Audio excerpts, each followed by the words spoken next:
धम्म संहिता YouTube channel के सभी दर्शकों को जय भीम, नमो बुद्धाय। मैं एडवोकेट दिलीप काकड़े हमारे प्रबोधनात्मक धम्म संहिता यूट्यूब चैनल में आप सभी दर्शकों का तहे दिल से स्वागत करता हूं। डॉक्टर बाबा साहेब अम्बेडकर लिखित the Buddha and his Dhamma ग्रंथ का प्रबोधन पर्व शुरू है। डॉक्टर अम्बेडकर पुनर्जीवित धम्म के विकास के लिए धम्म संहिता शीर्षक के अंतर्गत बौद्ध आचार संहिता निर्माण करने के लिए हम पिछले 45 साल से निरंतर कार्यरत है। इस कार्य को सहकार्य करने का अनुरोध बौद्ध अनुयायियों को करके आज के विषय को मैं प्रारंभ करता हूं। आज के 42वें भाग का विषय नए धम्म का आविष्कार ये है। इस विषय का स्पष्टीकरण इस प्रकार है। द बुद्धा एंड हिज धम्मा इस ग्रंथ के प्रथम कांड के चौथे भाग में तीसरा अध्याय नए धम्म का आविष्कार यह है। डॉक्टर बाबा साहब अम्बेडकर ने इस अध्याय की जानकारी कुल 8 अंकों में दी है। इस विषय की पार्श्वभूमि इस प्रकार है कि बोधिसत्व नए धम्म का आविष्कार हुआ। बोधिसत्व को इस विषय में आविष्कार क्या हुआ, क्यों हुआ और कैसा हुआ, इसकी जानकारी संक्षिप्त में देखना जरूरी है। मतलब बुद्ध के नए धम्म के आविष्कार की पार्श्वभूमि भी देखना जरूरी है। और वो इस प्रकार है, संसार में दुख क्यों है और उसको नष्ट करने के उपाय क्या है, इसी की खोज में बुद्ध ने कर संसार छोड़ दिया था। परिव्रज्या ग्रहण करने के बाद सिद्धार्थ सबसे पहले भृगु ऋषि के आश्रम में गए थे। वहां से निकलकर सांख्य परंपरा का अध्ययन करने के लिए वो अलार कालाम के आश्रम में गए। वहां सांख्य परंपरा का अध्ययन पूरा किया। उसके बाद उन्होंने अलार कालाम और उद्दक रामपुत्र के पास समाधि मार्ग का अध्ययन किया था। गौतम ने सांख्य और समाधि मार्ग का अध्ययन करने के बाद 6 साल उग्र और कठोर तपस्या का भी परीक्षण किया। 6 साल के बाद सुजाता की खीर ग्रहण करके उग्र तपश्चर्या का मार्ग छोड़ा। जिस दिन उन्होंने सुजाता की खीर ग्रहण की, उसी दिन उन्होंने 5 स्वप्न देखे। उन्होंने अपने स्वप्नों की यही व्याख्या की कि उनको बोधि प्राप्त होकर रहेगी।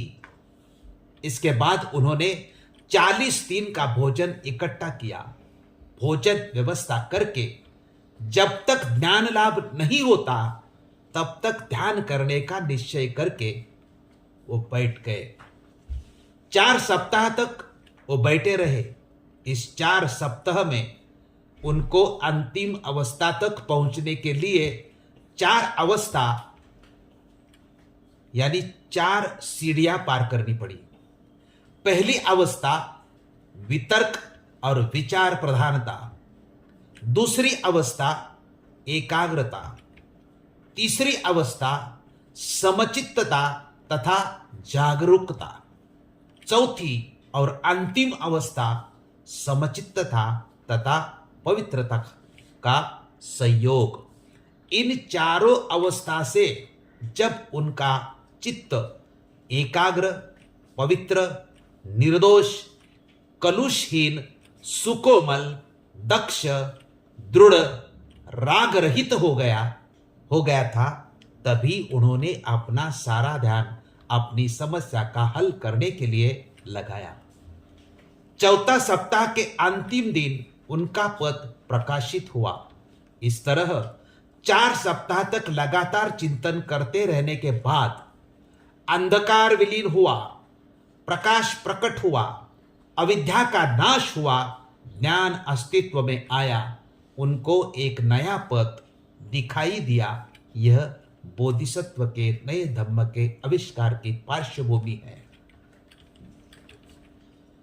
नए धम्म का आविष्कार हुआ मतलब क्या हुआ, इसका स्पष्टीकरण डॉक्टर बाबा साहब अम्बेडकर ने नए धम्म का आविष्कार इस छोटे से अध्याय में संक्षिप्त रूप से किया है।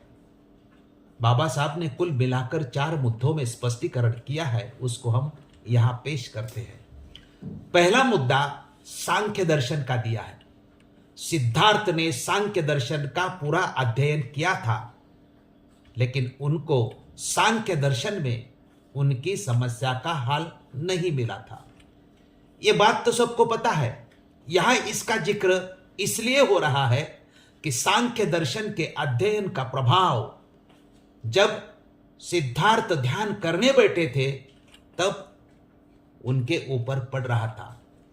इसके बारे में the Buddha and his Dhamma ग्रंथ में डॉक्टर बाबा साहब अंबेडकर लिखते हैं कि जिस समय गौतम ध्यान लगाकर बैठे थे उस समय उनके ऊपर सांख्य दर्शन का बड़ा प्रभाव पड़ रहा था।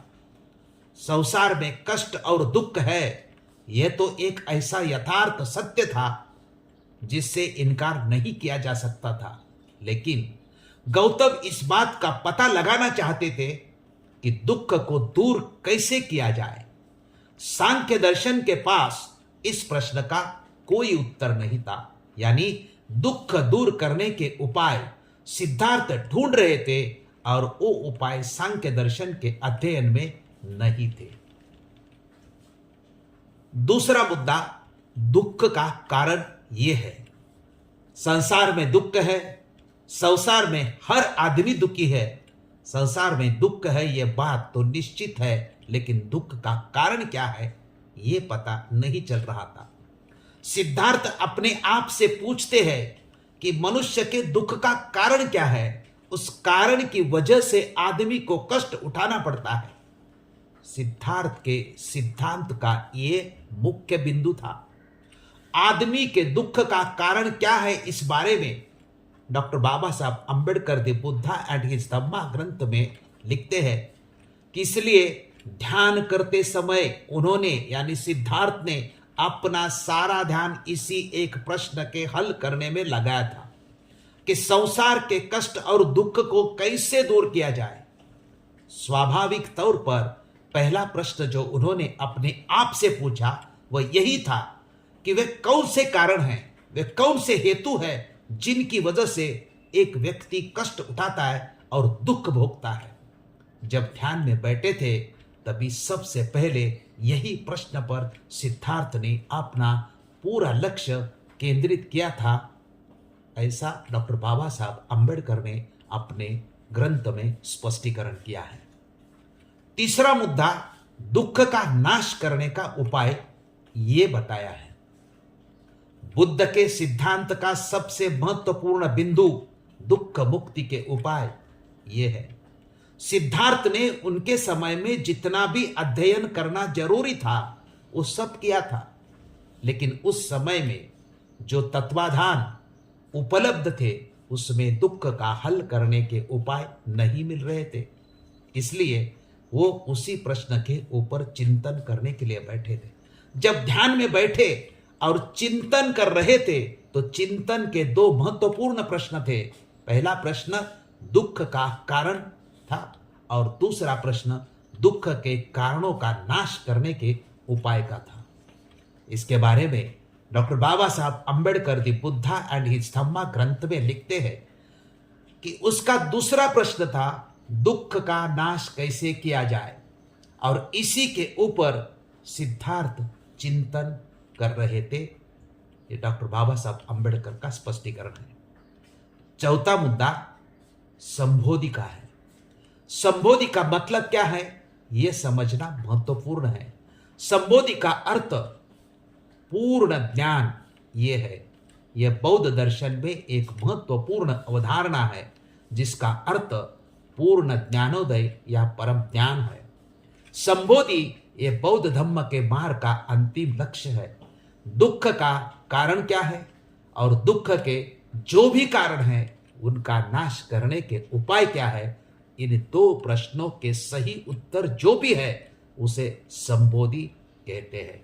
यह सर्वसाधारण सरल भाषा में अर्थ डॉक्टर बाबा साहब अंबेडकर ने अपने ग्रंथ में दिया है।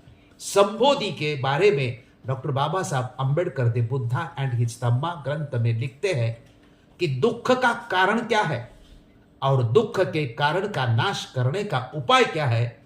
इन दोनों प्रश्नों का ही सिद्धार्थ को सही सही उत्तर मिला तभी वह सम्यक संबोधि कहलाते हैं। जिस पीपल वृक्ष के नीचे बुद्ध को ज्ञान प्राप्ति हुई, उसी जगह को सम्राट अशोक ने संबोधि कहा है।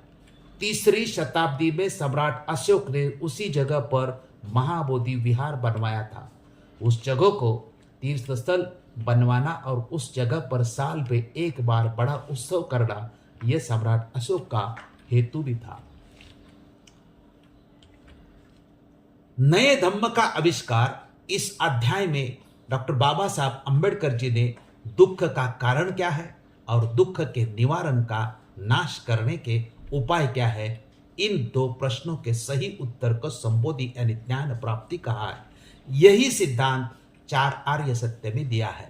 4 आर्य सत्य क्या है, इसलिए जानना बहुत जरूरी है। 4 आर्य सत्य इस प्रकार है: दुख आर्य सत्यं, दुख समुदयं आर्य सत्यं, दुख निरोधं आर्य सत्यं तथा दुख निरोधागामिनी पटिपदा आर्य सत्यं। इसका मतलब पहला आर्य सत्य दुख है, दूसरा आर्य सत्य दुख का कारण है, तीसरा आर्य सत्य दुख के कारण का निवारण है और चौथा आर्य सत्य दुख निवारण का मार्ग है। हर मनुष्य को जानना चाहिए भगवान बुद्ध के बताए हुए ये 4 आर्य सत्य।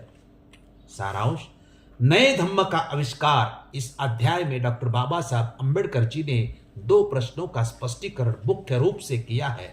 एक दुख के कारण और दूसरा प्रश्न दुख मुक्ति के उपाय ये है। इन दोनों प्रश्नों का जो सही उत्तर है उसको बाबा साहब ने अपने ग्रंथ में संबोधि कहते हैं। यह यहाँ दुख के कारण और उसके उपाय का संदर्भ नहीं दिया है, आगे इसका पूर्ण रूप से स्पष्टीकरण हो जाएगा। नए धम्म का आविष्कार, इस अध्याय की जानकारी और स्पष्टीकरण सुना आपने और देखा, उसके लिए सभी दर्शकों का आभार व्यक्त करता हूं। आप इस वीडियो को ज़्यादा से ज़्यादा लोगों तक पहुंचाकर ग्रंथ प्रबोधन पर्व सफल बनाने के लिए मदद करें। धन्यवाद।